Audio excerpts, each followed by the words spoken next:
Irungo Kang'ata. Wamataki kama anataka kiti ya mapema yeye akuja tangaza aseme mimi niko TCP. Hakuna mahali watampeleka. Kama mali yake wameharibu mingi, kwani Ruto atamfanyia nini? Akuja tangaza mapema, sisi tuanze kupiga siasa yake ya TCP hapa, achukue kiti amalize tamu yake, tungoje mahali kwingine. Hii mambo ya kujificha ati atangoja wananchi watangaze, watamtangazia serikali. Wananchi washatangaza kitambo chama Mount Kenya ni TCP. Nikiongelea maneno ya Jubilee, najua kuna mbunge hapa amesimama anaitwa Joseph Kejui. Nataka kuambia wewe Joseph Kejui, Jubilee Mount Kenya imeenda. Hiyo chama ukitaka kusimama na Jubilee upite uende Kisii. Uhuru alichukua chama akapea Mkisii na akachukua watu wote akapeleka Kisii. Sasa mahali Jubilee itafanya mzuri ni Kisii peke yake. Hakuna mahali itafanya hapa Mount Kenya. Mount Kenya tumepaka na chama moja ni TCP. Jubilee tutaungana nao lakini tutawapeleka Kisii watuletee watu kutoka Kisii. Hapa Juja ni TCP. Wao machache Mungu hapa. Bunge hoye. Bunge hoye. Mimi nataka kuongea siasa ya national. Hapa Juja ama hapa Kiamboni nitaongea kidogo.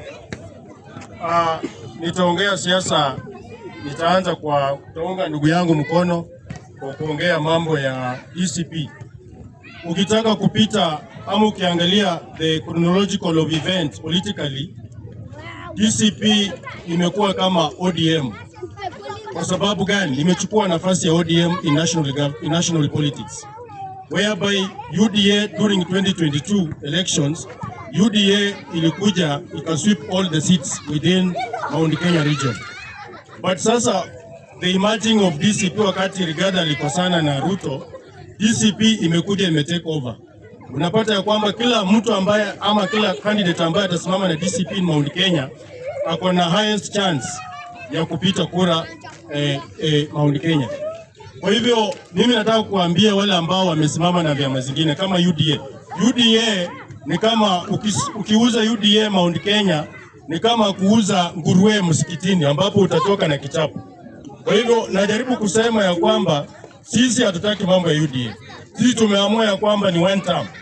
Kila mahali tunaenda ni one term. Na one term tutavote individual na tutavote chama. Mtu asikudanganya ya kwamba ati mtu atakuja na UDA hapa atudanganya ya kwamba ati sasa muangalie mimi, tutavote chama na tutavote individual. Kwa sababu gani?